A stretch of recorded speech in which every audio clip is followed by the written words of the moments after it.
आप और मैं जानते हैं कि कोई भी आंदोलन, कोई भी संगठन, कोई भी कार्य बिना अनुशासन के आगे नहीं बढ़ सकता।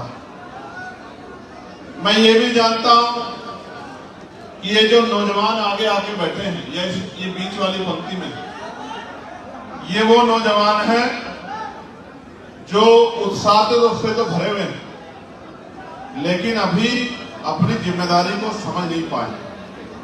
अगर जिम्मेदारी को समझ पाते तो ये बाहर नहीं खड़े रहते। जब तक मैं नहीं आया तब तक ये बाहर खड़े रहे, और जब मैं आ गया तो ये दौड़ के अंदर भाग आए। अब इनको लगा कि भाई आगे चले जाएंगे, भाई के नजदीक जाएंगे, भाई को देख लेंगे, अपने फोन से किस तरह फोटो वोटो भी कलेक्ट कर लेंगे। लेकिन इनको आज ये नहीं पता था कि आज इनको ये भारी पड़ने वाला है। ये आइडिया नहीं था इनको आइडिया ये था कि जाएंगे, आगे बैठ के, आगे घुस के कहीं खड़े हो जाएंगे, बढ़िया फोटो वीडियो बनेगा। इनको ये नहीं पता था कि आज भाई के शिकंजे में फंस जाएंगे, कंधे से कंधा टच हो जाएगा, गर्मी में पसीना ऊपर से लेके नीचे तक टपकेगा, और सामने भाई आंखें निकाल के खड़े होंगे, गुस्से में तो उठ भी नहीं पाएंगे। तो ये आइडिया इनको आज नहीं था। तो ये कष्ट तो आपको सहना पड़ेगा। अगर आप पहले कुछ उठा के भागोगे, आराम से बैठ जाओ। अगर ये पहले ही आके बैठ जाते आपकी तरह, जैसे ये सम्मानित लोग बैठे, जैसे हमारी बहनें माएं बैठी, तो फिर आज इनको जमीन पे नहीं बैठना पड़ता। समझे? गांव में जब बारात जाती थी ना, तो जब, मैं तो अपनी बता रहा हूं, औरों की छोड़ दो, जब मैं नौजवान था तो हम लोग बस के आसपास घूमते रहते थे। लोग आके, सम्मानित लोग, बुजुर्ग लोग आके बस में बैठते रहते थे, हम लोग आसपास घूमते रहते थे। अब चलेगी बस, अब चलेगी। थोड़ी देर बाद जब बस चलती थी तो उसमें भाग के अंदर घुसते, देखते एक भी सीट खाली नहीं। फिर किसी कहते चाचा थोड़ी जगह दे दो, ताया थोड़ी जगह दे दो, भैया थोड़ी जगह दे दो। कहते भाई एक ही आदमी की तो सीट है, कितने आदमी बैठ जाएंगे, ट्रेन थोड़ा ही है। तो फिर पूरी बारात के रास्ते तक खड़े होकर जाना पड़ता था। तो ये वो बाराती हैं जो बारात का जिम्मेदारी से आनंद लेना चाहते हैं, लेकिन अनुशासन में आके अपने समय को सही तरह से, अपनी जिम्मेदारी को, अपने समय को प्रयोग नहीं करना चाहते।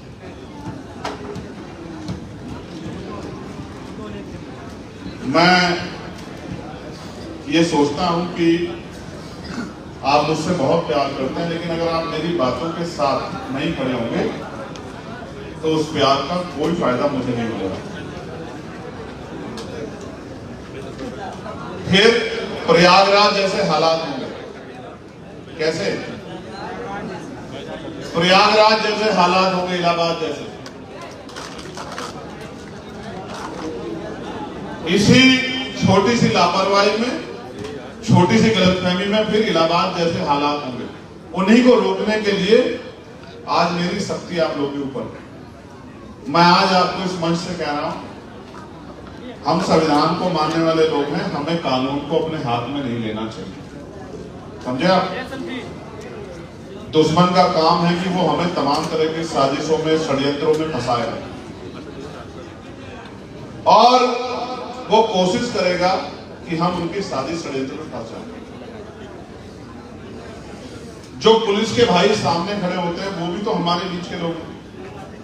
वो कोई बाहर से थोड़े आए हैं, किसी दूसरे देश की सेना थोड़ी है वो तो हमारे परिवार के किसान, कमेरे, नौजवान, गरीब, मजदूर, किसान परिवार के तो लोग हैं। उनसे लड़ने का काम हमें आगे नहीं बढ़ा करना।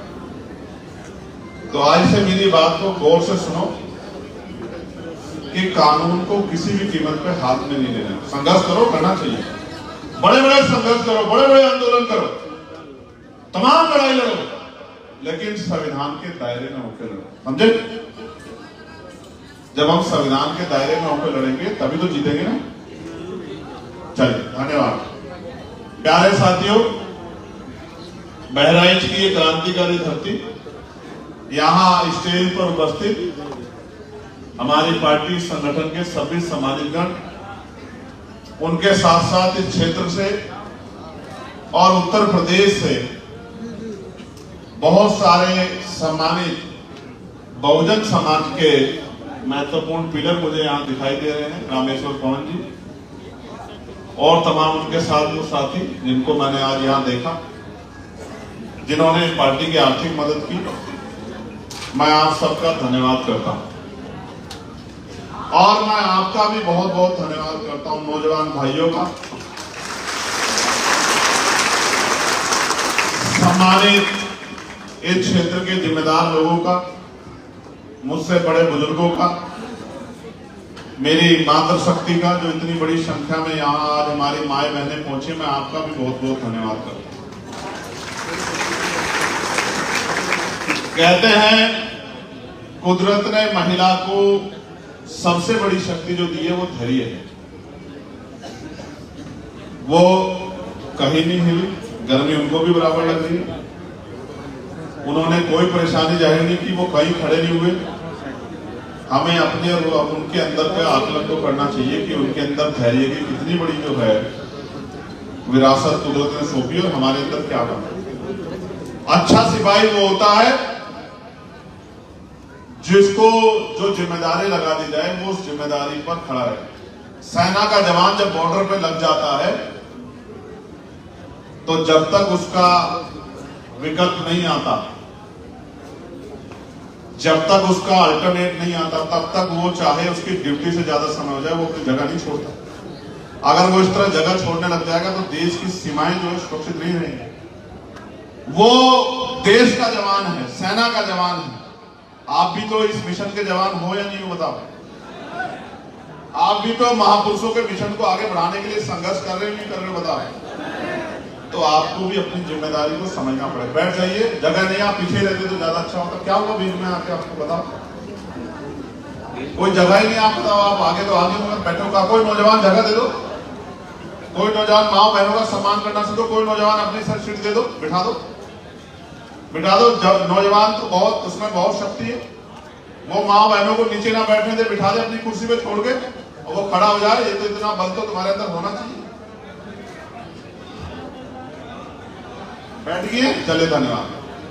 प्यारे साथियों, आज के कार्यक्रम की व्यवस्था को देख रहे मुख्य मंडल प्रभारी मानस राय जी, प्रदेश सचिव भाईचारा आशुतोष भारतीय नागरिक जी, जिला अध्यक्ष बहराइच चंद्रदीप सिंह किशन जी, गोंडा के हमारे जिला अध्यक्ष केशवराम गौतम जी, बलरामपुर के हमारे जिला अध्यक्ष विनोद सोनकर जी और श्रावस्ती के हमारे जिला अध्यक्ष पवन सत्या जी, युवा हमारे अध्यक्ष विजय जाटव जी, पूर्व मंडल प्रभारी मोहम्मद आबिद जी, पूर्व जिला अध्यक्ष सोहेल अख्तर जी, पूर्व मंडल अध्यक्ष संतोष कुमार जी, भानु जी, सुरेश जी, मेरे साथ चल के आए अमित कुमार गौतम जी और उत्तर प्रदेश के संघर्ष से समर्पित और मजबूती से उत्तर प्रदेश का नेतृत्व कर रहे प्रदेश अध्यक्ष सुनील कुमार चित्तौड़ जी,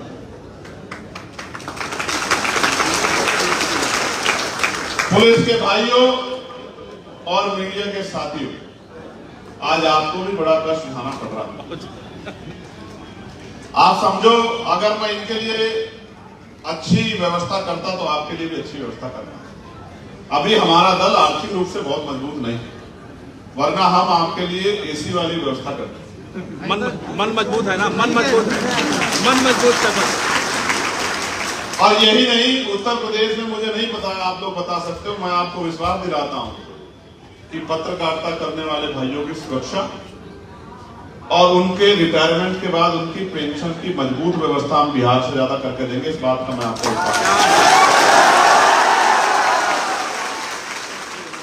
हालांकि ये भी एक कड़वा सच है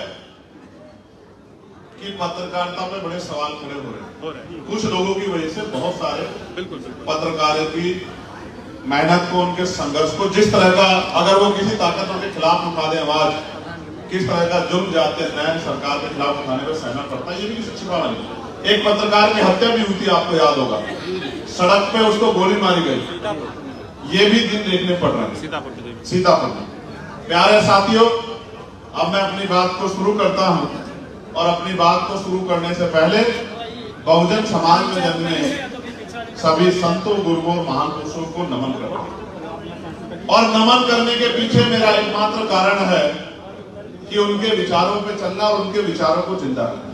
महामानव तथागत बुद्ध से लेके जगत गुरु सतगुरु रविदास जी महाराज, भगवान वाल्मीकि महाराज, गुरु नानक देव, संत कबीर, संत गाडगे जी महाराज, नारायणा गुरु, गुरु घासीदास, शिक्षा के नायक अग्रदूत राष्ट्रपिता ज्योतिबा फूले, आरक्षण के जनक छत्रपति साहू जी महाराज, करोड़ों महिलाओं के, शोषितों के, वंचितों के मुक्तिदाता, भारतीय संविधान के निर्माता डॉक्टर बाबा साहब अम्बेडकर, मां सावित्रीबाई फूले, मां रमाबाई, ईवी पेरियार रामा नायकर स्वामी, पेरियार ललई यादव, बाबू जगदेव प्रसाद कुशवाहा, जननायक कपूरी ठाकुर, डॉक्टर फरीदी, महामना रामसु वर्मा, चौधरी महाराज सिंह भारती, सर छोटू राम, बाबू शिव दयाल चौरसिया, स्वामी ब्रह्मानंद लोधी, मां अहिल्याबाई होलकर, महाराजा सुहेल देव, महाराजा बिजली पासी, लाखन पासी, मान्यवर दीना भाना वाल्मीकि साहब, संत राम बी प्रजापति जी और मेरे राजनीतिक गुरु मान्यवर साहब श्री काशीराम जी को नमन करता हूं, उनको याद करता हूं। आज हम प्रभुजन सम्मेलन में हैं और ये हमारा 11वां प्रभुजन सम्मेलन। इस सम्मेलन पे मैं सबसे पहले चर्चा करूंगा। ये सम्मेलन सहारनपुर से शुरू हुआ, ये सम्मेलन सहारनपुर से शुरू हुआ, उसके बाद हापुड़ में हुआ, फिर आगरा में हुआ, गाजीपुर में हुआ, लखनऊ में हुआ और जब इसकी गूंज 1 जून को लखनऊ में हुई, 1 जून यानी कि अर्जक संघ के स्थापना दिवस के दिन, जिस दिन 1 जून को यह कार्यक्रम लखनऊ में हुआ, उससे पहले आगरा में हुआ। तो इस कार्यक्रम में तमाम राजनीतिक दलों का, तमाम मीडिया का, तमाम राजनीतिक सलाहकारों का, तमाम अधिकारी कर्मचारियों का ध्यान अपनी तरफ खींचा और हलचल पैदा हो गई उत्तर प्रदेश की राजनीति में। उसके बाद ये झांसी में हुआ, फिर ये गाजीपुर में हुआ, फिर ये अभी मऊ में हुआ और अब आपके यहाँ हम लोग मौजूद हैं। मैं अगला 1 घंटा, मेरी क्षमता बहुत है, मैं 2-2.5 घंटे बोल सकता हूं, इसमें कोई दो राय नहीं, आप लोग इस बात को जानते हो। मैं माइक के अलावा भी, मैं बिना माइक के भी बोल सकता हूं, आप इस बात को भी जानते हो नहीं जानते हो? तो मैं आपके जीवन के कुछ समय को चाहता हूं, इसलिए चाहता हूं कि जो मेरे अंदर चल रहा है, जो दर्द मेरे अंदर है, उस दर्द को मैं आपके साथ बांटना चाहता हूं। ये चाहता हूं उस दर्द को आप समझें, क्योंकि अगर आप उस दर्द को नहीं समझोगे, आपके साथ में उस दर्द को नहीं बांटूंगा, तो फिर मुझे लगता है कि ये लड़ाई कभी पूरी नहीं हो सकती, मंजिल तक नहीं पहुंच सकती। सम्मानित साथियों, हम प्रभुजन सम्मेलन कर रहे हैं। प्रभुजन सम्मेलन अस्तित्व बचाओ, भाईचारा बनाओ। पहली बात, प्रभुजन सम्मेलन ही क्यों? बाबा साहब अम्बेडकर ने कहा था, जिस समाज में 10 डॉक्टर, 10 इंजीनियर, 10 वकील पैदा हो जाएंगे, वो समाज और उसकी तरक्की को कभी भी रोका नहीं जा सकता, उसके अधिकारों को कभी छीना नहीं जा सकता। सम्मानित साथियों, लेकिन आज आप गौर करके देखो कि आज तो अधिकार भी छीन रहे हैं और भविष्य भी अंधकार में नजर आ रहा है। ऐसा क्यों? ऐसा इसलिए कि जिस समाज का पढ़ा लिखा वर्ग उस समाज का संरक्षण नहीं करता, उस समाज की नीति नहीं बनाता, उस समाज को रास्ता नहीं दिखाता, उस समाज की लड़ाई को नहीं लड़ता, उस समाज का हाथ नहीं पकड़ता, वो समाज कभी तरक्की नहीं कर सकता है। क्योंकि भारत में जो सामाजिक व्यवस्था है, जो जाति व्यवस्था है, जो आर्थिक व्यवस्था है, एक तरफ हम समाज में भाईचारा पैदा करके समतामूलक समाज बनाने का काम करने के लिए आगे की तरफ बढ़ रहे हैं। दूसरी तरफ मनुवाद को मानने वाले लोग, अंधविश्वास को मानने वाले लोग, पाखंडवाद को मानने वाले लोग, गैर बराबरी को मानने वाले लोग, जातिवाद को मानने वाले लोग, सामंतवाद को मानने वाले लोग, वो उनके लोग एड़ी चोटी का जोड़ लगा रहे हैं कि भारत में कभी समतामूलक समाज ना बने। अगर ऐसा होता कि इसको रोकने का प्रयास ना किया जा रहा होता तो मैं आपको गारंटी देके कहता हूं कि फिर अकेला चंद्रशेखर आजाद समाज पार्टी के ये पहरेदार ही काफी थे इस लड़ाई को लड़ने के लिए। लेकिन आज तो मेरे भाइयों, मेरी माँ, मेरे बच्चों, मेरे सम्मानित बुजुर्गों, आज तो एड़ी चोटी का जोड़ लगा के इस समतामूलक समाज को, इस मानवतावादी समाज को बनाने वाले काम को पीछे खींचने के लिए तमाम संगठन, तमाम दल एड़ी चोटी का जोड़ लगा रहे। अगर ऐसा ना होता तो आजादी के 75 साल बाद भी लाखों लोग यहाँ भूखे नहीं सोते, लाखों लोग बिना छत के नहीं सोते। इस देश में बहन बेटियों के साथ झुक जाते अन्य अत्याचार नहीं होता, कमजोर वर्गों के लोगों को मारकर नहीं लटकाया जाता, उनकी बच्चों के साथ।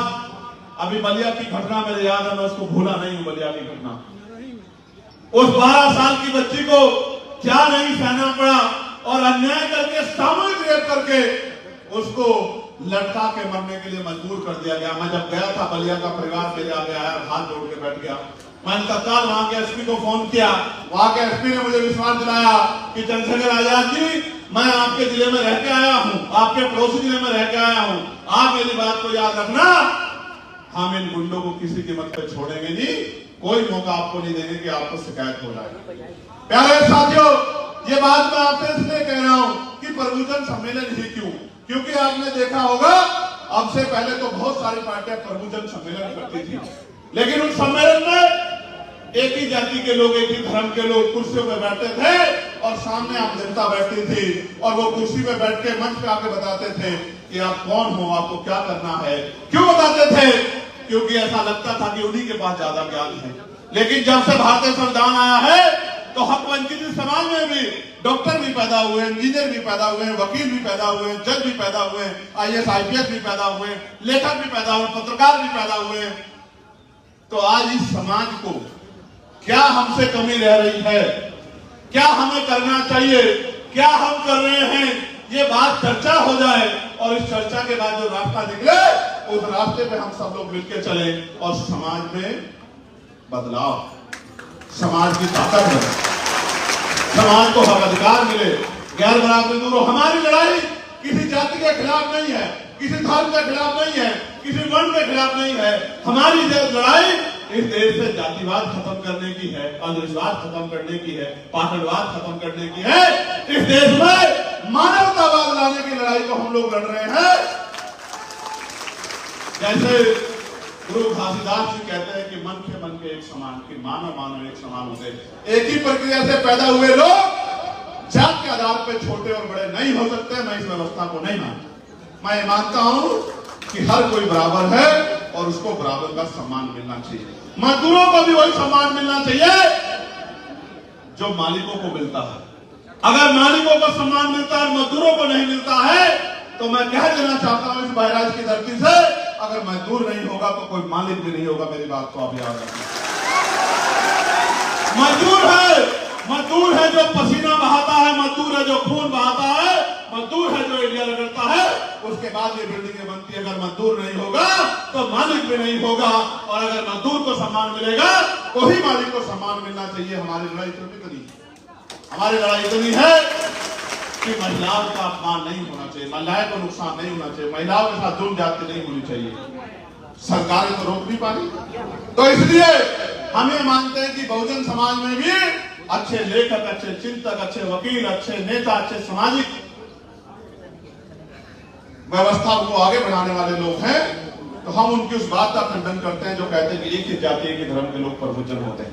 आज इस मंच में बैठे तमाम लोग हमारे प्रबुद्धजन हैं और यहाँ जो सामने जो लोग बैठे हैं वो भी प्रबुद्धजन हैं। हम प्रबुद्धजन आपस में मिलकर जो आगे मैं विषय दूंगा उस पर चर्चा करके और ये तय करें कि भारत एक लोकतांत्रिक देश है। लोकतांत्रिक देश में जब ये राजतांत्रिक था तो युद्ध होते थे। रानी के पेट से जो पैदा होता था उसके माथे पर लिखा होता था कि वो राजा होगा। युद्ध होते थे, सीमा विस्तार होता था और एक राजा चला जाता था, उसका बेटा राजा बन जाता था।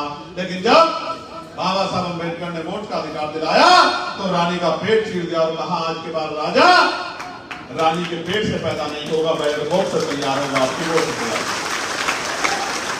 प्यारे साथियों, बाबा साहब की बात को लेके इसके बाद मैं दोबारा बीच में नहीं टोकूंगा भाई। अगर आप में से कोई खड़ा होके और ये पंक्ति बना के आगे बढ़ता जाएगा तो मुझे फिर परेशानी होगी, मेरा काम अव्यवस्थित होगा, मैं इससे असहमत हूं। मैं आखिरी बार कह रहा हूं, इस बार के बाद मैं टोकूंगा नहीं, मैं चुप रह जाऊंगा, लेकिन बहराइच की इस बात को लेके जाऊंगा और उन चेहरों को भी लेके जाऊंगा जिन्होंने मेरी बात के खिलाफ जाके जो है लाख हजारों लोगों के को समझाने के काम को रोकने का काम किया। मैं स्पष्टवादी व्यक्ति हूं, बार बार नहीं कहता हूं। अब अगर मुझे बीच में रुकना पड़ा, ये जो बैग वाले भाई हैं, बम लेके आए होगे अपने बैग में, पीछे हो जाओ, पीछे हो जाओ। अगर आपको बैठने में परेशानी है तो आप पीछे हो जाओ भाई, हो सकता है किसी को तकलीफ हो, कमर में पैर में दिक्कत हो सकती है तो वो पीछे चला जाए। बस बस भैया बैठ। तो सर पहले कहीं को परेशान होंगे, कहीं को घुसे उसमें भीड़ में, जब फटाफट, हम पे बहुत काम है भाई, हमारा काम जरूरी है। रास्ता दो, जल्दी रास्ता दो, बेटे को रास्ता दो, रास्ता दो, जल्दी रास्ता दो भाई। इधर से जाओ, इधर से जाओ, उधर छोड़ो। ए भाई इधर को आओ, इधर को आओ, रास्ता छोड़ो, इधर आओ।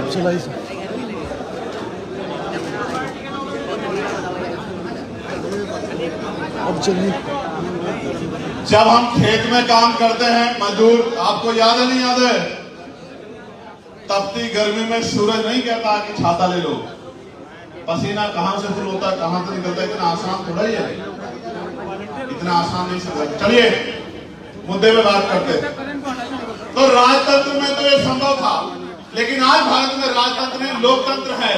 जनता जिसको वोट देगी वो ताकत में आएगा, और जब ताकत में आएगा वो पॉलिसी बनाकर लोगों के जीवन में बदलाव करेगा। फिर 75 साल बाद आज भी सामाजिक, आर्थिक, राजनीतिक गैर, पैसे वाले लोग चुनाव लड़ते हैं, पैसे वाले लोग प्रधान बनते हैं, पैसे वाले लोग जिला पंचायत के सदस्य बनते हैं, पैसे वाले लोग विधायक बनते हैं, पैसे वाले लोग जिला पंचायत के अध्यक्ष बनते हैं, जिला पंचायत के सदस्य बनते हैं, ब्लॉक के प्रमुख बनते हैं, सांसद बनते हैं, एमएलसी बनते हैं।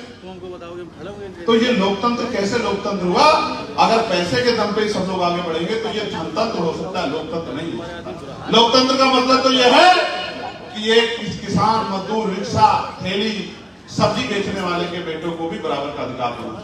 आज आप देखते हैं, मैंने तो अपनी आंखों से देखा है, इतना पैसा खर्च होता है चुनाव में कि किसी गरीब की हिम्मत में नहीं है कि वो चुनाव लड़ ले। और इलेक्शन कमीशन ये कहता है कि 33 लाख रुपए तक आप विधानसभा में खर्च कर सकते हैं, यानी कि 33 लाख रुपए जिसके अकाउंट में वही चुनाव लड़ पाएगा मजबूती से। तो आप जितने लोग यहाँ बैठे बताओ कितने के अकाउंट में 33 लाख जमा है, जरा हाथ उठा के बता दो। जिसके में हो वो हाथ खड़ा कर दे। 33 लाख रुपए जिसके अकाउंट में हो वो हाथ खड़ा कर दे। बस शांत हो जाओ। अब आप इस बात से समझो कि यहां इतनी बड़ी हजारों की संख्या में 0.12% भी लोग नहीं हैं जो इस धनतंत्र में अपने आप को आगे बढ़ा सकते। तो प्यारे साथियों, हमने निर्णय लिया कि समाज में जो तमाम तरह की इधर उधर की बातें चल रही हैं, समाज में जो गलतफहमी है, समाज के अंदर जो बेचैनी पैदा हुई है, उस बेचैनी का हल क्या है? बेचैनी का हल यह है कि हम समाज के बीच में जाके अपनी बात को रखें। इसलिए आज मैं आपके बीच में हूं और मैं आपको भरोसा दिलाता हूं, अगर पसीना आपको आएगा तो मैं भी पंखे में नहीं जाऊंगा, यहीं आपके बीच में रहूंगा, आपको अपनी बात कहता हूं। तो हमने प्रभु जन सम्मेलन के जरिए कुछ विषय उठाए, इन विषय पे आप गौर करना। और जब आप ग्राम पंचायतों में जाओगे, जो पदाधिकारी कार्यकर्ता है, जब आप अपनी मीटिंगों में जाओगे तो इन विषय पर चर्चा करना कि इन विषयों पे काम होना चाहिए। हमारी पहली मांग ये है कि भारत में जब हमने शुरू किया था जातीय प्रभु सम्मेलन, तो हमारी पहली मांग थी कि जातिवार जनगणना होनी चाहिए, जातिगत जनगणना। और इस सम्मेलन के छठे सम्मेलन के बाद ही उत्तर प्रदेश में जब ये सम्मेलन शुरू हुए तो केंद्र की सरकार ने घोषणा की कि हम जातिगत जनगणना कराएंगे। अब आप समझिए जातिगत जनगणना कब हुई थी पिछली बार? कब हुई थी कावन जी? 1931, 1931 में। कब? उसकी तिथि में उस साल में पैदा हुआ एक भी आदमी यहां नहीं होगा। यानी कि इस पीढ़ी ने देखी नहीं गणना कैसे होती है। 1931 में गणना हुई, जहां पता लगा कि पिछड़ों की आबादी 52% है। शेड्यूल कास्ट शेड्यूल ट्राइब की होती आई है, लेकिन 2011 में हर 10 साल बाद जब होती थी तो उसको कास्ट इकोनॉमी सोशियो सेंसस का नाम दिया गया, सर्वे का नाम दिया गया। उस गणना को भी, उसके आंकड़े भी सार्वजनिक नहीं किए गए। ये बात मैं आपको इसलिए बता रहा हूं, गणना से फायदा क्या है, नुकसान क्या है समझो। क्योंकि टीवी में बैठ के तो पत्रकार साथी, राजनीतिक विश्लेषक कह देते हैं कि जातिगत जनगणना से जातिवाद बढ़ेगा। मैं आपको बताना चाहता हूं क्या होगा। होगा ये, हम मांग कर रहे हैं जातिगत गणना में आर्थिक गणना का भी कॉलम होना चाहिए। क्या किसके पास टीवी है, किसके पास फ्रिज है, किसके पास कूलर है, किसके पास 2 पहियों की गाड़ी है, किसके पास 4 पहियों की गाड़ी है, किसके पास 6 पहियों की गाड़ी है, किसके पास ट्रैक्टर है, किसके अकाउंट में पैसा है, कौन नौकरी पे है, कौन प्राइवेट नौकरी पे है, कौन सरकारी नौकरी पे है, किसके पास हेलीकॉप्टर है, किसके पास जमीन है और किसके पास बिजनेस है, किसके पास उद्योग है। देश को पता लगना चाहिए कि दलित, पिछड़े, आदिवासी, मुसलमान, जैन, सिख, बौद्ध, ईसाई और सामान्य जाति के भी, ब्राह्मण, क्षत्रिय, वैसे लोगों में भी किनकी हालत इस देश में खराब है और आजादी के 75 साल बाद भी उनकी हालत को बदलने के लिए क्या है। जब यह पता लगेगा, बिहार में हुआ था, कास्ट सेंसस हुआ था, इकोनॉमी सर्वे के आंकड़े जारी नहीं किए गए, तो कास्ट सेंसस से ये पता लगा कि 90% आबादी SC, ST, OBC की है। तो मैं आपको समझाना चाहता हूं कि जब 90% आबादी SC, ST, OBC की है, तो राजकाज भी SC, ST, OBC माइनॉरिटी के हाथ में होना चाहिए। होना चाहिए नहीं होना चाहिए बताइए। अब आप ये सोचेंगे कि भाई राजकाज तो उत्तर प्रदेश में योगी जी के पास ही, तो राजपाल SC, ST, OBC पे आ जाएगा तो क्या फर्क पड़ जाएगा? मैं आपको भविष्य में अभी बात करते हुए बताऊंगा कि राजकाज आएगा तो क्या होगा।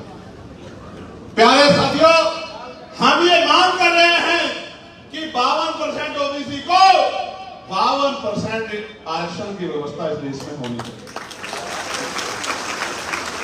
हम ये मांग कर रहे हैं कि प्रमोशन में रिजर्वेशन का बिल पार्लियामेंट में पड़ा हुआ है।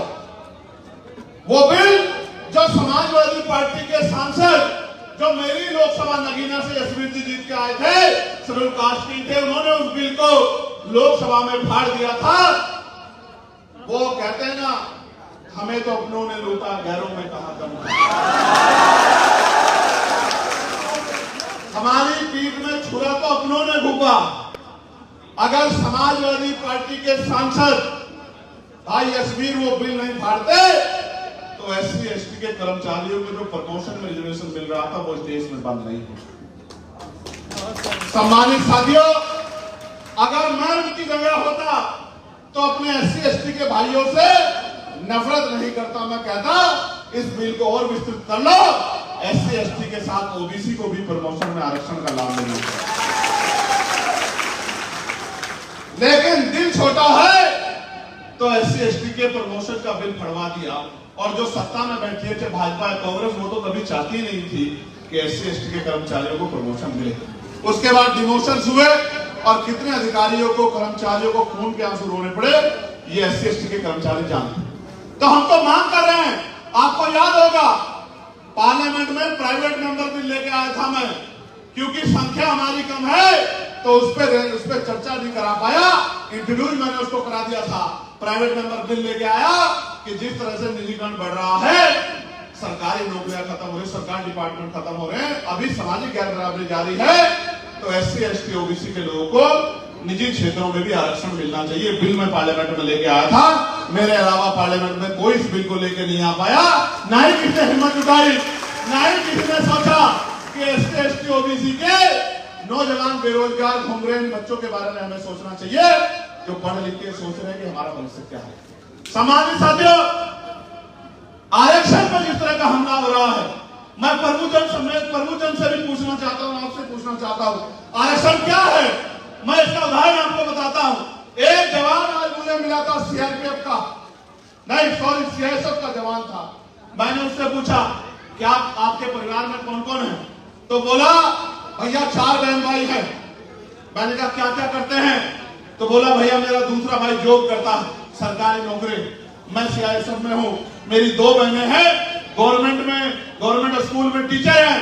मैंने कहा आपके पिता क्या करते थे? तो बोला भैया मेरे पिताजी पोस्ट ऑफिस में पोस्ट मास्टर थे। तो मैंने उसको कहा कि मेरी बात सुनो, ये जो नौकरी आपको मिली, ये उस एक पोस्ट मास्टर की नौकरी से निकल के आई है, मेरी बात को आप याद। तो मैंने उसे बताया कि भाई ये जो नौकरी आपको मिली है, ये नौकरी आसानी से नहीं मिली। आपके पिता को जो पोस्ट मास्टर की नौकरी मिली थी आरक्षण की वजह से, उस नौकरी की वजह से आप 4 लोगों को नौकरी मिली है। आप याद रखना, अपने माँ बाप का दिल कभी मत दुखाना।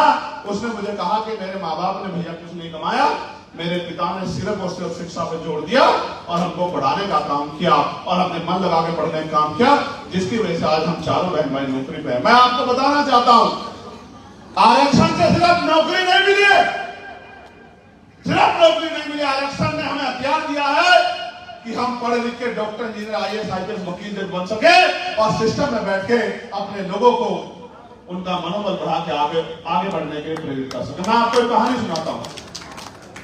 मैं एक कहानी आपको सुनाता हूं, बहुत अच्छी कहानी, आपके जीवन पे असर पैदा करेगी। अभी गर्मी कम हुई है ना? हुई है ना? हाँ, विचारों की गर्मी बढ़ी है, तो सूरज वाली गर्मी कम हो गई। प्यारे साथियों, एक नौजवान जो संविधान के लागू होने के बाद IAS बना, सिविल सर्विस में गया। जब वो सिविल सर्विस में गया और बाबा साहब अम्बेडकर तक ये बात पहुंची, तो बाबा साहब अम्बेडकर ने उस नौजवान पर खबर भेजी कि आप मुझसे मिलने के लिए आना।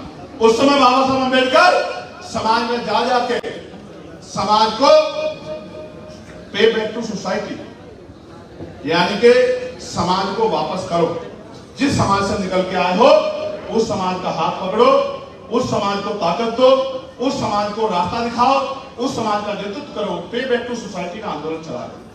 जब ये बात उस नौजवान पे गई तो उसको लगा कि शायद बाबा साहब अम्बेडकर पे बैक टू सोसाइटी के लिए मुझसे कुछ मदद चाहते होंगे, इसलिए बाबा साहब अम्बेडकर ने मुझे बुलाया। बाबा साहब अम्बेडकर ने खबर उसको भेजी थी और उनकी खबर के बाद वो आ भी गया। जिस दिन आया तो बाबा साहब अम्बेडकर अपना कुछ काम निपटा रहे। वो आया, बाबा साहब अम्बेडकर को जय भीम करी। बाबा साहब ने कहा कि अच्छा आ गए तो बैठ जाओ। बाबा साहब अपना काम करने लगे। बाबा साहब ने पूछा परिवार में सब ठीक है? उसने कहा हाँ बाबा साहब सब ठीक। अब उसको लगा कि अब बाबा साहब कहेंगे कि कुछ आर्थिक मदद करो मूवमेंट चलाने के लिए। फिर बाबा साहब ने पूछा IAS बनके कैसा लग रहा है? उसने जवाब दिया कि बाबा साहब अच्छा लग रहा है। फिर बाबा साहब अपने काम में जुट गए। फिर बाबा साहब ने पूछा गांव जाते हो? ये कह के बाबा साहब अपने काम करने लगे। उसका जवाब नहीं आया। बाबा साहब ने पुनः पूछा गांव जाते हो? तो उसने कहा नहीं, कब जाता हूं बाबा साहब, समय नहीं लगता। तो बाबा साहब ने बहुत महत्वपूर्ण बात की मेरे प्रियजनों। बाबा साहब ने कहा कि गांव में जाए। बाबा साहब ने उससे पूछा कि क्यों कह रहा हूं, ये नहीं पूछोगे? मैं तुम्हें गांव में जाना क्यों कह रहा हूं, ये नहीं पूछोगे? तो उसने कहा बाबा साहब बताइए। तो बाबा साहब ने कहा मैं तुम्हें गांव में जाने के लिए इसलिए कह रहा हूं कि जब तुम लाल बत्ती की गाड़ी में बैठकर उस गांव में जाओगे जिस गांव से तुम निकल कर आए, जब तुम्हारी गाड़ी को तुम्हारा हमरा गांव में पहुंचने के बाद खोलेगा हमारे सुरक्षा वाले जवान तुम्हारे सम्मान में सलूट देंगे। वो गाड़ी उन टूटी फूटी सड़कों से जब आपके घर तक पहुंचेगी तो आप ये देखना उस गांव में रहने वाले आपके बीच के लोगों के अंदर कितना मनोबल पैदा होगा, कितनी ताकत पैदा होगी। वो तुमसे प्रेरणा लेके तुम्हारे जैसा बनने का प्रयास करेंगे, तुम्हारे जैसे जो है शिक्षा का महत्व को समझ के आगे बढ़ने का काम करेंगे।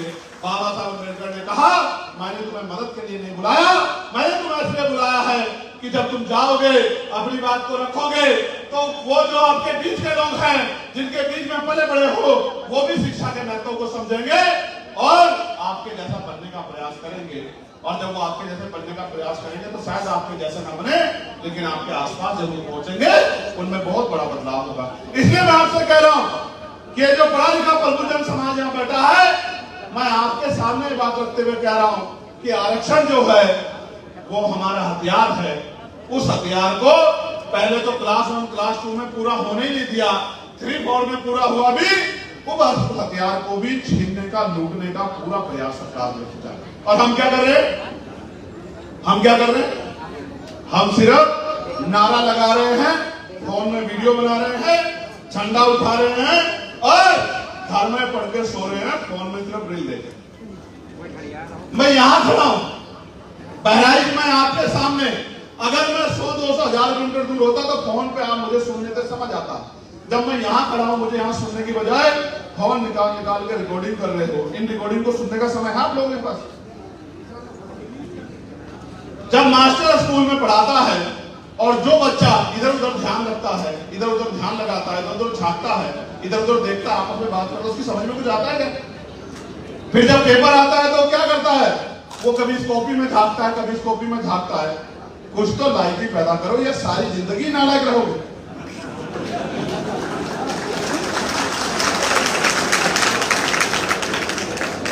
कुछ तो समझदार बनो।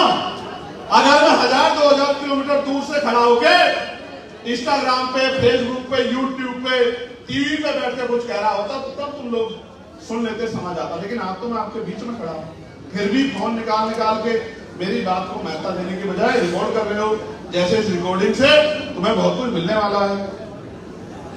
प्यारे साथियों, ये जो कमियां हैं, इसी वजह से हम लोग शासक जमात नहीं बने, क्योंकि हम असल काम में कम समय लगाते हैं और इधर उधर की बातों में ज्यादा समय लगाते हैं। इस वजह से हम लोग पीछे चल रहे हैं और हमसे ताकतवर लोग आगे चल रहे हैं। और अगर हमें आगे चलना है तो हमें अपनी कुछ कमियों को दूर करना पड़ेगा। मैं तो माननीय काशीराम साहब का चेला हूं। साहब कहते थे मैं ज्यादा कुछ नहीं कर रहा हूं, मैं तो अपने लालायक समाज में लायकी पैदा करने का काम कर रहा हूं। और मैं भी ज्यादा कुछ नहीं कर रहा हूं। मैं जो नौजवानों की फौज जो बाबा साहब अम्बेडकर का झंडा घूम रही है, उसको बस उसके काम की जिम्मेदारी बताने के लिए आया हूं कि अगर वो उस काम को मेरे हिसाब से करना शुरू कर देगा तो वो दिन दूर नहीं है कि उत्तर प्रदेश में, लखनऊ में नीला झंडा लहराएगा।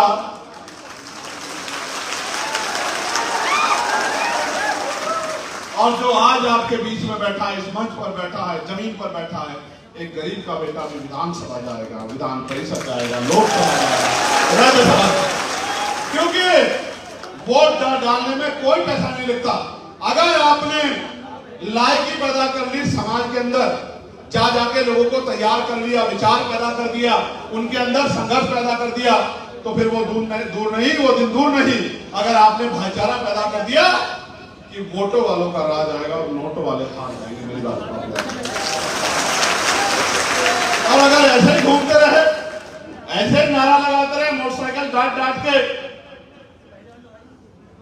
फिर तो भैया नोटों वाला जीतता रहेगा और वोटों वाला उनके चरणों में पड़ा। फैसला आपको करना है कि आपको चरणों में पड़ने वाला बनना है या विधानसभा में जाके, विधान परिषद में जाके इस हक वंचित कमजोर समाज के लोगों को पैरों पे खड़ा करना, यह आपको तय है। प्यारे साथियों, हमने प्राइवेट सेक्टर के बिल की बात की। आपको याद होगा इस बार बाबा साहब अम्बेडकर की जयंती पे मैंने मांग की पार्लियामेंट में कि बाबा साहब अम्बेडकर की जयंती को राष्ट्रीय पर्व घोषित करना चाहिए, और इसमें मैंने खूब हल्ला मचाया। तो राष्ट्रीय पर्व तो घोषित नहीं किया। फिर भी पहली बार आपने देखा होगा डॉक्टर बाबा साहब अम्बेडकर के जन्मदिन पे, जयंती पे छुट्टी रखने का काम इस सरकार ने किया।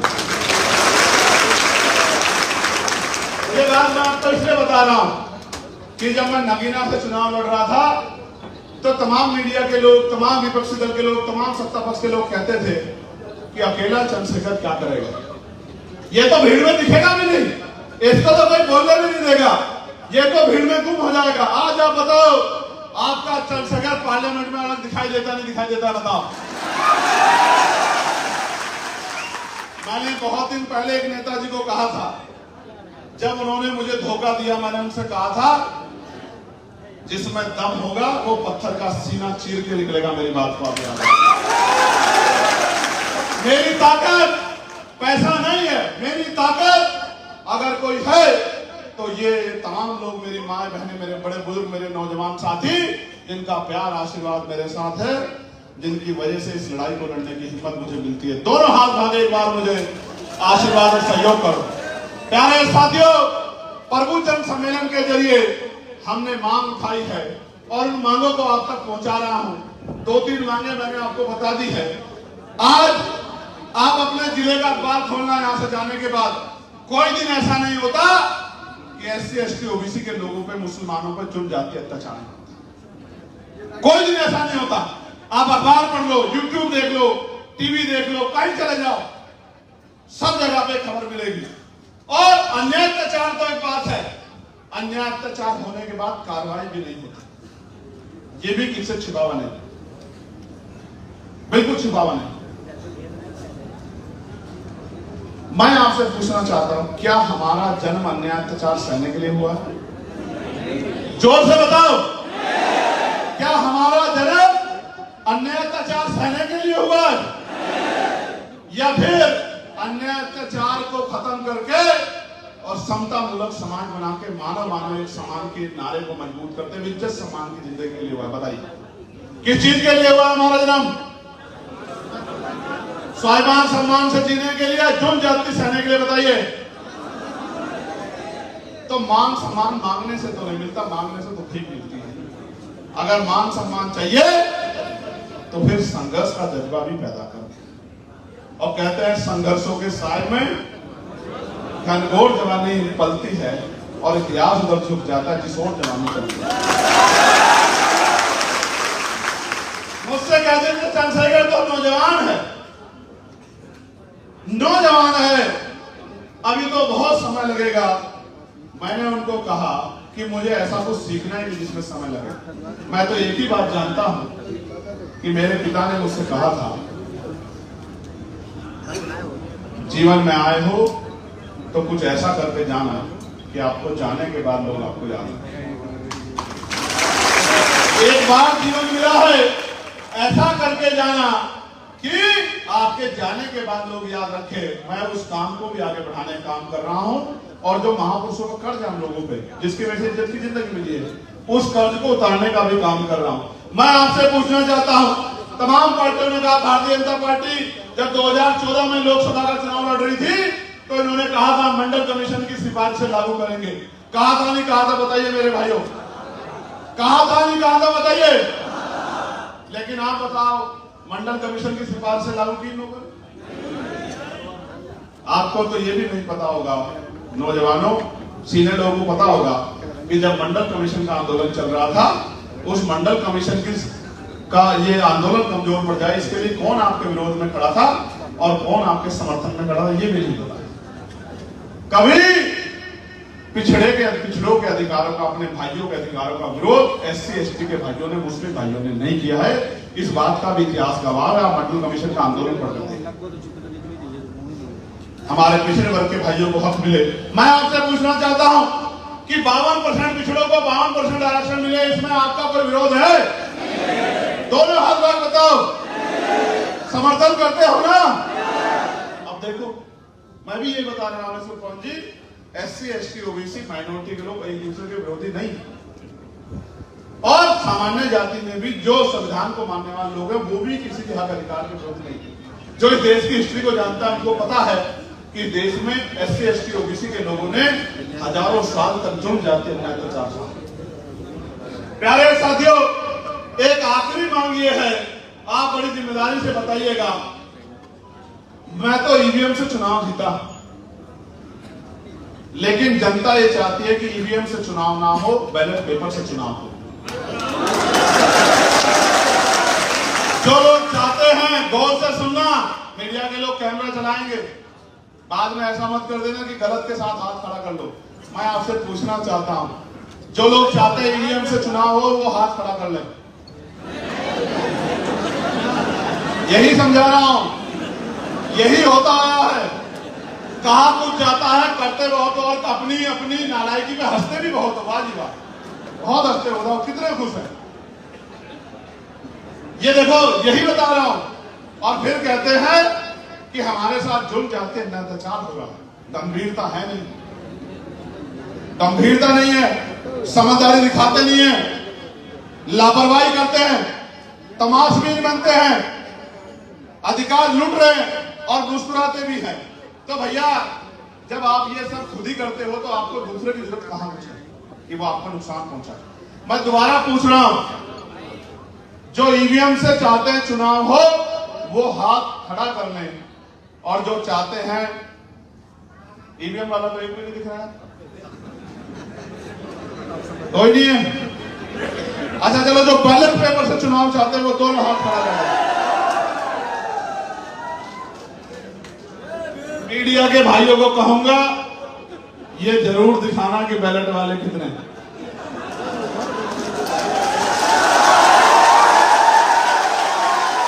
बैठ जाइए, बैठ जाइए। अब कुछ बहुत बुनियादी मुद्दों बात करनी है। आज ही मैंने मुख्यमंत्री जी का ट्वीट पढ़ा। मुख्यमंत्री जी कह रहे हैं 24 घंटे बिजली आ रही है उत्तर प्रदेश में। और फिर मैंने गोरखपुर का अखबार पढ़ा, तो गोरखपुर के लोगों ने लिखा है कि पूरी रात जाग के काटनी पड़ी है क्योंकि बिजली नहीं। और अभी आपने देखा बिजली मंत्री कैसे डांट रहे थे अधिकारियों को, देखा नहीं देखा आपने? बिजली मंत्री जी के कार्यक्रम में बिजली भाग गई, कई अधिकारी सस्पेंड हो गए। लेकिन मेरे भाइयों, मेरी लोकसभा क्षेत्र नगीना जिला बिजनौर में बिजली भागने से डायलिसिस कर रहे एक बच्चे की जान चली गई क्योंकि जनरेटर में तेल नहीं था। कोई सस्पेंड नहीं, कोई सस्पेंड नहीं। और कल ही मैंने अखबार पढ़ा, बलिया में भी शायद ऐसी घटना हुई है कि डायलिसिस चल रहा था सरकारी अस्पताल में और लाइट भाग गई, जनरेटर में तेल नहीं था, एक व्यक्ति की जान चली गई। और डॉक्टरों ने क्या जवाब दिया कि हमें जनरेटर के तेल का पैसा नहीं मिला। मंत्री जी के कार्यक्रम में लाइट भागी तो सस्पेंशन, और आपकी मेरी जान जाने से लाइट भागी, कोई फर्क नहीं पड़ता, कोई फर्क नहीं पड़ता। हम आह भी भर लेते हैं तो हो जाते हैं बदनाम, और वो कत्ल भी करते हैं तो चर्चा में। नसीम साहब, उस बच्चा, वो 24 साल का था,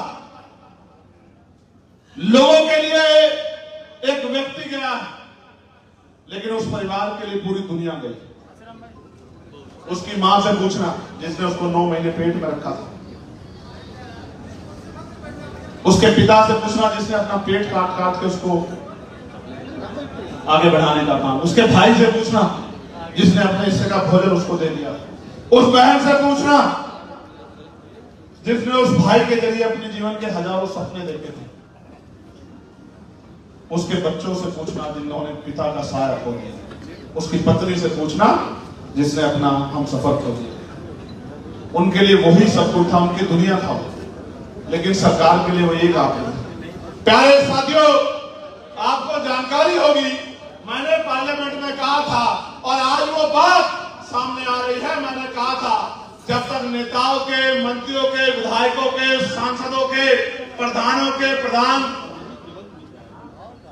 जिला पंचायत सदस्यों के, जिला पंचायत अध्यक्षों के, राज्यसभा सदस्यों के, राष्ट्रपति जी का, प्रधानमंत्री जी का, तमाम मंत्रियों का, तमाम ब्यूरोक्रेट के बच्चों को सरकारी स्कूल में नहीं पढ़ाया जाएगा, तब तक सरकारी स्कूल सुधर नहीं सकते। ये बात हमारे कई भी कारण और मैंने पार्लियामेंट में कहा था कि भाई जर्जर हो गई है स्कूलों की हालात, बिल्डिंगें खराब हो गई हैं, किसी का बच्चे को नुकसान हो जाएगा, सरकार स्कूलों के बारे में सोचो।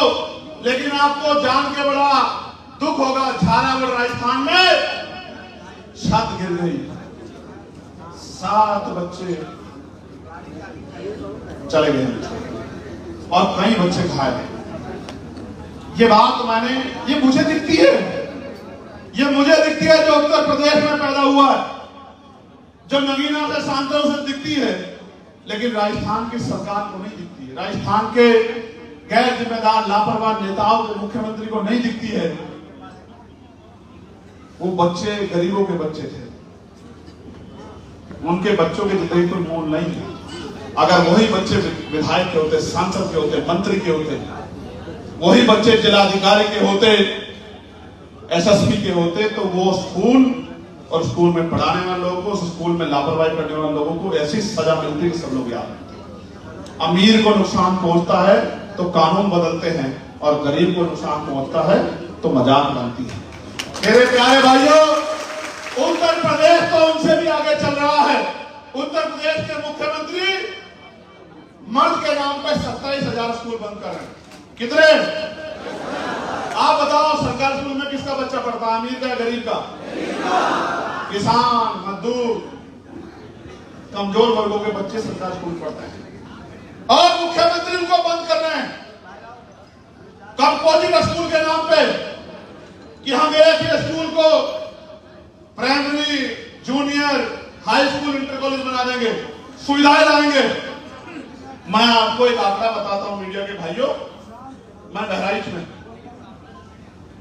में 103 स्कूल बंद होने, 77 बंद हो चुके हैं, 46 अभी बंद होने हैं।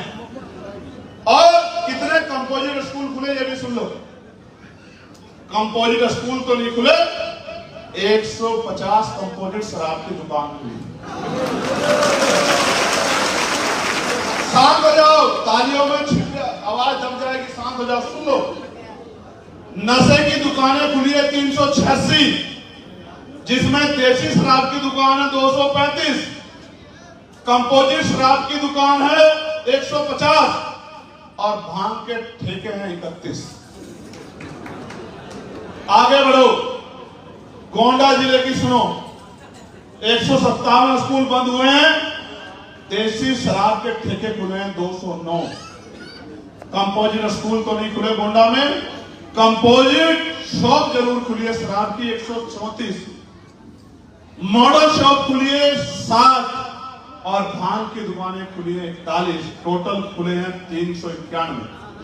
और बढ़ो, बलरामपुर वालों सुनो, 58 स्कूल तकरीबन बंद होने हैं। अब कितने कंपोजिट स्कूल खुले होंगे सुनो। देसी शराब के ठेके 146, कंपोजिट स्कूल तो नहीं, कंपोजिट शॉप खुली 55, मॉडल शॉप खुली 2, भांग के ठेके खुले 6, और टोटल 206 नशे की दुकानें खुली। आप समझो, नशा करोगे, शराबी बनोगे, और स्कूल खुलेंगे तो डॉक्टर, इंजीनियर, आईएएस, आईपीएस, वकील, जज, पत्रकार। अब सरकार बनाना क्या चाहती है, फैसला आप अपने आप कर। क्या बनाना चाहती है सरकार? अगर हम होते तो स्कूल भी बंद नहीं होते और कंपोजिट स्कूल भी खुलते, और बजट का 10% पैसा, 10% पैसा स्कूलों में लगता है, एजुकेशन में लगता है। एक ही स्कूल में डीएम का बेटा भी पढ़ता और मजदूर का बेटा भी पढ़ता, एसएसपी का बेटा पढ़ता और विधायक सांसद का बेटा भी पढ़ता, एक ही टेबल पे, एक ही सिलेबस में। मैंने आवाज उठाई पार्लियामेंट में, प्राइवेट स्कूलों ने हद कर दिए, कह देते हैं उसके यहां से लाना वो किताब, उसके यहां से लाना जूते, उसके यहां लाना टाई, उसके यहां से लाना कपड़े। हर साल किताबों की कीमत बढ़ाते, स्कूल की फीस बढ़ा देते हैं। इनकम बढ़ रही है कैसे? उनको पता है कि अमीर तो पढ़ा रहे, गरीब नहीं पढ़ा पाएंगे। गरीबों के स्कूल भी सरकार बंद कर रही है, वो गरीब को गुलाम बना देना चाहती है। इसलिए मैं आपको कह रहा हूं कि हमें समझदार बनना पड़ेगा। 5 किलो राशन देके आपके शासन करने की शक्ति, आपके आगे बढ़ने की शक्ति को छीनने का काम किया जा रहा है। आपको समझदार सम्मानित साथियों, परसों मैंने मांग उठाई, एक दवाई एक दाम होना चाहिए। आप जाके देखो, बुखार की दवाई लो, एक कंपनी की पैरासिटामोल खरीदना 10 रुपए का पत्ता, दूसरे अच्छी कंपनी की कोई और अच्छी कंपनी हो, बड़ा नाम उसकी खरीदना 40 रुपए का पत्ता, तीसरी और बड़ी होकर खरीदना 100 रुपए का पत्ता। दवाई वही, रैपर वही, बनाने में समय उतना ही लगा, लेकिन दवा के दाम 10 गुना 20 गुना सरकारें चंदा लेती हैं और धंधा करती हैं। इसलिए मैंने मांग की, अमीर और गरीब सबकी मांग है कि दवाओं के दाम समान होने चाहिए। आप एक कैप लगा दो कि इससे ऊपर आप, मैं नहीं कहता हूं मुनाफा मत दो, मुनाफा दो, लेकिन मुनाफे के नाम पे लोगों की जेब काटना बंद करवा। जो दवा 10 रुपए में बनी है उस पर दुगना मुआवजा वो दे दो, मुनाफा 20 रुपए की दिलवा दो, 25 की दिलवा दो, उसको 200 में बेचने का कोई तुक नहीं बैठता है। और सरकारी स्कूल अस्पताल में डॉक्टर और प्राइवेट को लिख देते हैं मेडिकल स्टोर से ले लेना और कहते हैं इसी कंपनी की लेना। आप जाओगे सर उस कंपनी की तो मिल नहीं रही, दूसरे मेडिकल पे नहीं गए होंगे, आप उस पे जाओ जिस पे मैंने लिख के दिया उस पे मिलेगी, क्योंकि वहां कमीशन सेट है। 10 रुपए की दवाई 100 रुपए में मिल रही है और 90 रुपए में डॉक्टर साहब का और मेडिकल स्टोर वाले भाई का कमीशन। प्यारे भाइयों, ये जो लूट हो रही है, इस लूट को हमें रोकना। आज आशा बहनें, एक आधी आशा बहन यहां हो सकती है बैठी हो, वेतन ना के बराबर, भोजन माता, आंगनबाड़ी बहनें वेतन ना के बराबर, पीआरडी के जवान, होमगार्ड भाई, ग्राम पंचायत सहायक, रोजगार सेवक वेतन ना के बराबर, कोई सुविधा नहीं। और सरकार से मैं लगातार मांग कर रहा हूं, इनकी वेतन वृद्धि कर दो, इनकी वेतन वृद्धि कर दो, इनको माने दे दो, इनकी वेतन वृद्धि कर दो, कोई सुनने वाला नहीं। लेकिन मैं आपको विश्वास दिलाता हूं, आशा बहनों को, आंगनबाड़ी बहनों को, भोजन माताओं को, रोजगार सेवकों को, पंचायत सहायकों को, पीआरडी के जवानों को, होमगार्ड भाइयों को कि सम्मानजनक वेतन वृद्धि आपके वेतन में करने का काम करेंगे। आप इस बात को याद रखना, नोट कर लेना। प्यारे साथियों, पुलिस के भाई खड़े, आपको इनका एक रूप दिखता कि भाई ये आपसे नाराज हो रहे हैं, डांट रहे हैं, समझा रहे हैं, लड़ रहे हैं, कई जगह सीमा क्रॉस कर जाते हैं। मैं उससे सहमत नहीं, क्योंकि एक मर्यादा उसको नहीं लाना चाहिए। लेकिन आप इनके जीवन को देखिए, मुझसे मोटी शर्ट उन्होंने पहनी, गर्मी यहां उतनी है, नौकरियां तो बहुत सारी हैं, लेकिन पुलिस की नौकरी कोई आसान काम नहीं। किसी का रोड एक्सीडेंट हो जाएगा, सगा परिवार का व्यक्ति नहीं खड़ा होता, पुलिस के जवान को वहां डट के खड़ा होना पड़ेगा। रात भर अगर जाम रहेगा, लोग बैठे आंदोलन, तो रात भर डट के खड़ा होना पड़ेगा। इनका भी परिवार, ये भी इंसान है। और कर्मचारियों को छुट्टी मिल जाती है सप्ताह में एक दिन, इनको वो भी नहीं मिलती। एक छुट्टी के लिए कई जगह पेश होना पड़ता है। मैं इनके जीवन को जानता हूं, कई बार इनसे नाराजगी हो जाती है, वो मेरे कर्म की वजह से, कि जब कोई गलत होता है तो मैं लड़ता हूं। लेकिन इनके लिए भी, इनकी 8 घंटे की ड्यूटी हो, इनको सप्ताह में दिन छुट्टी मिले, बॉर्डर स्कीम खत्म हो, इनकी वेतन विषमता दूर हो, इसके लिए भी अगर पार्लियामेंट में किसने आवाज उठाई तो इसी अकेले सांसद चंद्रशेखर आजाद ने उठाई और किसी ने। और आज उठाई है, जिस दिन मौका मिलेगा पहले साल के अंदर ये चारों काम इनको करके देने, इस बात का भी मैं इनको विश्वास दिलाऊं। प्यारे साथियों, किसानों के हाल खराब, किसानों के। कल ही मुझे किसने लिखा, डीएपी के लिए, यूरिया के लिए 4 बजे बैठ के जाके बैठना पड़ रहा है, कोई मिल नहीं रहा। शाम तक बैठ रहे थे, फिर कह देते हैं नहीं। आमदनी दुगनी की बात हुई, आमदनी तो दुगनी नहीं हुई, लेकिन किसानों के सुसाइड दुगने हो गए। किसानों की समस्या, पढ़े लिखे नौजवानों के लिए रोजगार की समस्या हो, सरकार चाहे औद्योगिक क्षेत्र लगा के यहां लाखों नौजवानों को रोजगार दे सकती है, और जो बैकलॉग खाली है उस बैकलॉग को भरने का काम करती है। आज बीएड के पढ़े हुए बच्चे, पीटीसी के बच्चे घर घूम रहे हैं। 69,000 शिक्षक भर्तियों के बच्चों के साथ अन्याय हुआ, घोटाले हुए, कोई पूछने वाला नहीं। जो लूट कर रहा है, अधिकार छीन रहा है, उसको प्रमोशन किया जा रहा है। आज उत्तर प्रदेश में मुसलमान के साथ अन्याय हो रहा है, बौद्ध के साथ अन्याय हो रहा है, जैन के साथ अन्याय हो रहा है, सिख के साथ अन्याय हो रहा है, ईसाई के साथ अन्याय हो रहा है। ये भी किसी छिपावा नहीं है। कहीं बुलडोजर चलता है, कहीं लाठी मारते हैं, कहीं गोली मारते हैं, कोई पूछने वाला नहीं। आजाद समाज पार्टी आप सबकी पार्टी है।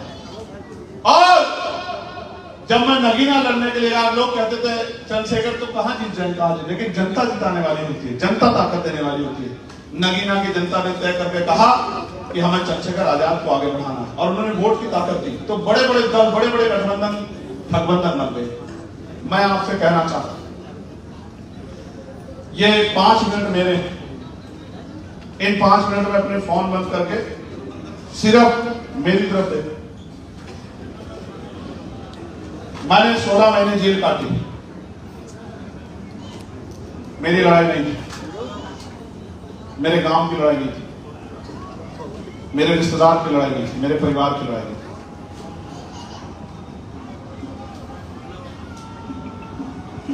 जब आदमी मैदान में उतरता है कुछ भी हो सकता है। मैंने समाज को परिवार माना, 16 महीने जेल में काटी। एक बार आपसे उठने का मुझे तकलीफ हुई, 8-8 महीने इलाज नहीं हुआ, रूखी सूखी रोटियां खाकर समय बिताना पड़ा। आपके सामने आपसे कुछ छिपावा नहीं। सरकार ने तोड़ने के लिए एडी चोटी का जोड़ लगा। मुख्तार भाई गवाह जेल से जिंदा वापस नहीं आए, पूरे जोड़ लगाए, शहर दे दिया, अस्पताल में 12 दिन पड़ा रहा, लेकिन आपके आशीर्वाद से बच गए। घर नहीं गया, डर के घर नहीं बैठे, मैदान में आया, लड़ना शुरू किया। और जब से मैं आया हूं, आप अपने दिल पे हाथ रख के बताओ, कोई एक ऐसा मामला बताओ जिसमें आपको पीठ दिखाई हो, आपका साथ नहीं दिया हो, बताओ। कोई एक ऐसा मामला बताओ, किसी प्रदेश का बताओ कि वो आदमी ताकतवर है इसलिए डर गया, वो आदमी पैसे वाला है, पावर वाला है, मुख्यमंत्री है या और बड़ा नेता है या उद्योगपति इसलिए डर गया आपका भाई, बताओ कभी साथ छोड़ा आपका? मुस्लिम भाइयों के लिए एनआरसी में जेल गया, दिल्ली में गुरु घर टूटा, आपके स्वाभिमान की रक्षा के लिए जेल गया, लाठियां खाई, बदन में जितनी हड्डियां नहीं उससे ज्यादा लाठियां खाई, पैरों के नाखून खींच ले गए, दांत तोड़ दिए गए, उससे भी नहीं डरा।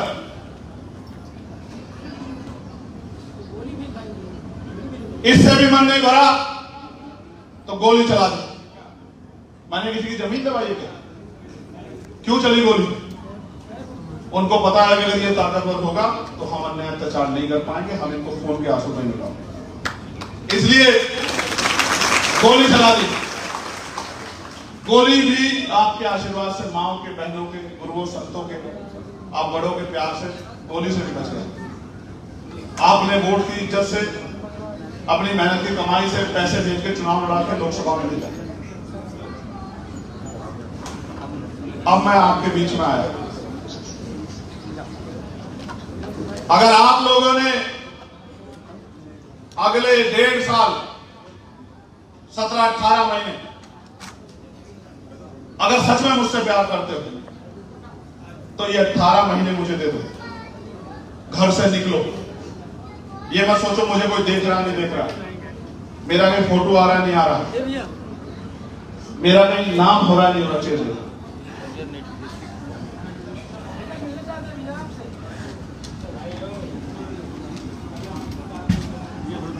मेरा कहीं नाम हो रहा नहीं हो रहा है, ये मत सोचो। मुझे कोई पहचान रहा है नहीं पहचान रहा, मत सोचो। बूथ जवाब देंगे, सेक्टर जवाब देंगे।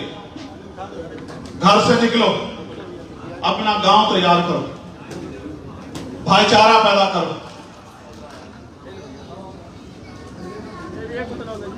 अपना बूथ तैयार करके, अपना सेक्टर तैयार करके दूसरे गांव में जाओ, उस गांव में जाकर मीटिंग करके महापुरुषों का विचार, संघर्ष को समझा के।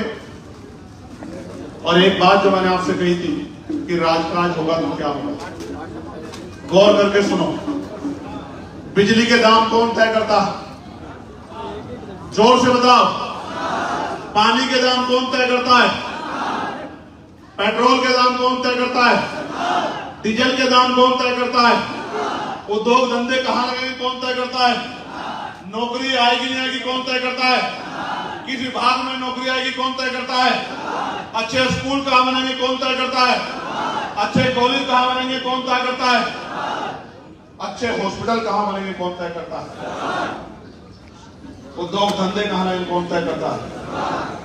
किसानों को फसल के दाम मिलेंगे नहीं मिलेंगे कौन तय करता है? बैकलॉग भरा जाएगा नहीं भरा जाएगा कौन तय करता है? बेरोजगारी भत्ता कौन देता है?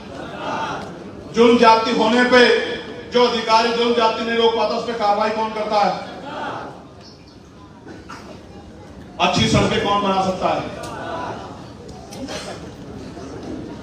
सब कुछ तो सरकार तय करती है। राजकाज आएगा तो जीवन बदलेगा, सड़कें बनेंगी, रोजगार आएगा, नौकरी मिलेगी, जुल्म जाति रुकेगी, उद्योग धंधे लगेंगे, जमीन मिलेगी, सम्मान का जीवन मिलेगा, सब कुछ तो सरकार से मिलेगा। और हम क्या हैं अभी? हम हैं अभी गुलाम, और हमें गुलामी की बेड़ियों को काटना है। और हम तभी काट सकते हैं जब हम अपनी ताकत बनाएं। ठीक है? तो घर से निकलो, गांव में जाओ, कस्बों में जाओ, मीटिंग करो, संगठन बनाओ, बूथ का संगठन, सेक्टर का संगठन, भाईचारा का संगठन, भाजपा से बड़ा बनाओ। वो पन्ना प्रमुख बनाते हैं, तुम गली का प्रमुख बनाओ, गली को भी साफ करो, आधी गली का प्रमुख बनाओ, 4 घर का प्रमुख बनाओ। तुम्हारी संख्या कम नहीं है, उनसे बड़ा संगठन बनाओ और लोगों को तैयार करो, भाईचारा बनाओ। त्रिस्तरीय पंचायत चुनाव तुम्हारे सामने है, ग्रामीण क्षेत्रों का चुनाव है। शहर में आपकी आबादी कम हो सकती है, ग्रामीण क्षेत्रों में आपकी आबादी कम नहीं है। बैलेट पेपर से चुनाव है, लोगों को तैयार करो। और त्रिस्तरीय पंचायत चुनाव में बता दो कि आजाद समाज पार्टी किससे कम है। ये 18 महीने का संघर्ष अगले 20 साल का भविष्य तैयार करेगा। मेरी बात को आप याद रखना। सपने, हजारों सपने लेके हमारे परिवार के लोग जी रहे। मेरी बहनें माएं बैठी हैं, इनसे बात करूंगा।